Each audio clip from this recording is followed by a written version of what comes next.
Alright everyone, today's video is a special one. It's filled with memories from New Zealand that I'll honestly never forget. Join me as I explore the new Plymouth Zoo, the new Plymouth Museum, and take on the breathtaking hike up Mount Taranaki, a mountain that honestly truly changed my life.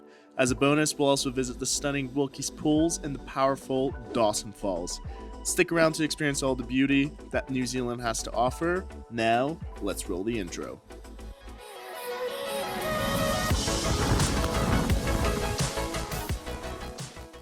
Alright everyone, welcome back to your next New Zealand video. For this video, we're going to be out visiting the new Plymouth City, what there is around. I got two locations in mind. The first one being, apparently they have a free zoo, which is pretty cool, I guess. We're not going to say no to that. And then they also got a lovely boardwalk. And then tomorrow is going to be the big day where we go out and summit Mount Taranaki. As stated in the previous video, it's going to be weather dependent. I'm pretty optimistic it's going to be a good summiting window. However though, we'll only find that out tomorrow. On that note though, let's go out, have some fun. Come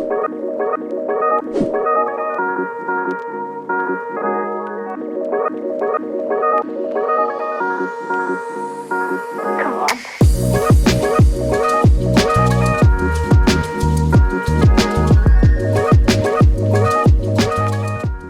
So that was all for the zoo. Not gonna lie, a very cute and adorable zoo. They had some very lovely animals. I think my favorite part was the fact that apparently like colored pigs exist, which I did not know existed. That was a pretty cool discovery to find out. Now we're gonna head out to downtown and visit the museum that they have. So let's go see what it's all about.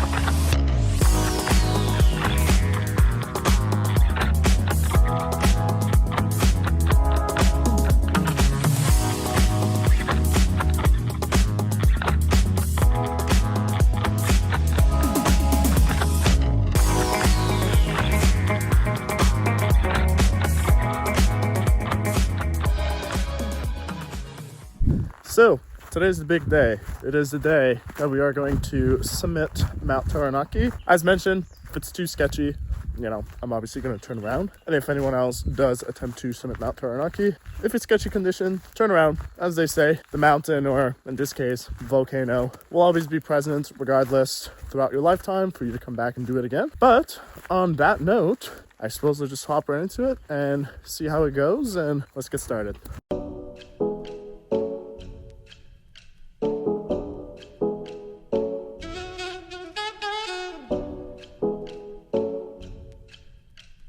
Alright, we're pretty much at the halfway point. It's a little bit foggy / cloudy, but most of it just comes from the morning mist from the condensation of just the water vapor coming off the plants. But it should hopefully clear out by 12 o'clock whenever the sun is out beaming real strong. I can have a better look at the summit at the moment. Hopefully you guys are able to see.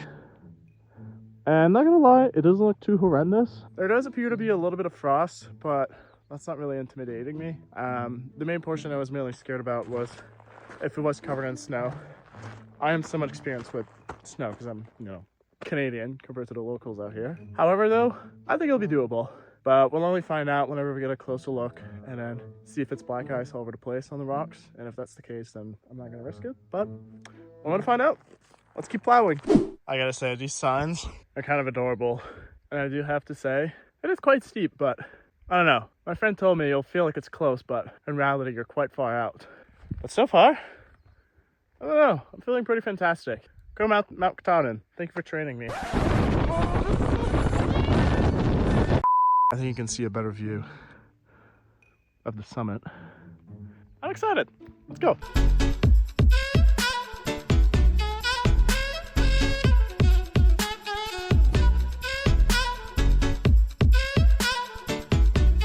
I don't know if you're able to see in the far distance, but this is the other volcano summit that the northern New Zealand has. And also, I'd like to point out, they actually got a cell phone tower, which means you actually have service.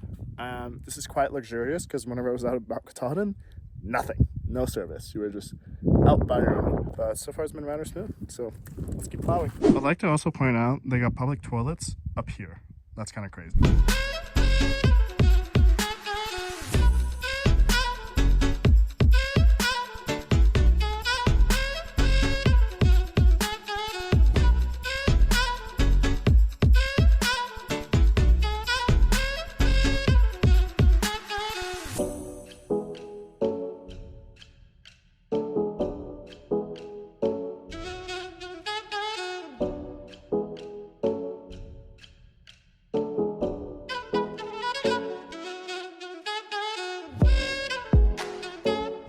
So update, I think out of everything so far, the scree has been a pain to go up and honestly just not slide.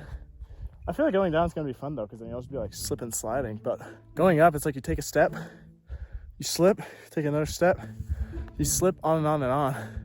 It's kind of a little bit frustrating, but we're making slow and steady progress so far, which is good.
All right, everyone, so next lovely trip out at Mount Taranaki, but we're gonna go out visit the Wilkies Pools in Dawson Falls. We'll see how it looks like. Originally I was gonna do a polar dip, but with the current weather condition, subjective, we'll see and feel the vibe. However though, on that note, let's go out, explore those two lovely waterfalls.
Alright everyone, so we are going to wrap up this New Zealand vlog section. Now before I do wrap it up, I kind of wanted to chit chat a little bit about Mount Taranaki and the, I suppose, its difficulty associated to it. Overall, saying it's impossible would be too much of a strong statement. Is it challenging? Somewhat to some degree. The best way to describe it is, I think out of all of it, the scree portion is the only real challenging part. The main reason why I do kind of explain it that way is everything else is doable. Like the rock climbing portion is not crazy, like it's doable. And then right before the scree portion, it's pretty much just set on the ground, like steps or ladders, whatever you wish to call them. And then until to the hut portion, that whole beginning, I think it's roughly like 4 kilometers. It's all just old roads that pretty much leads you to the hut, which makes it very easy to walk on. Now, if you're actually out from the East Coast, and you may know of Mount Katahdin, I've also previously made some content in regards to it. I think Mount Katahdin was a lot more challenging than Mount Taranaki. The best way to describe it is simply just the terrain. The terrain of like Mount Katahdin is just boulders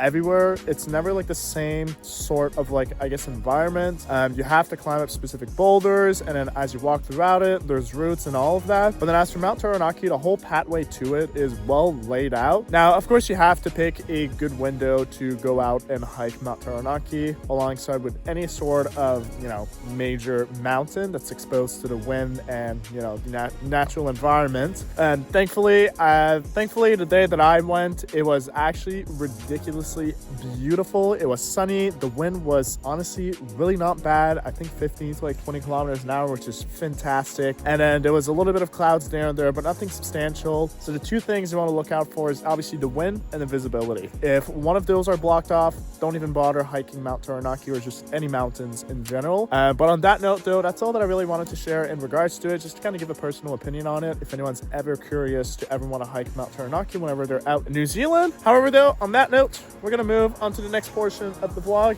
As you can see, there's some beautiful views, which simply means stay tuned for the next part. But on that note, thanks a lot for watching. Leave a thumbs up, subscribe, and stay tuned for the upcoming cool content. Thanks a lot, everyone.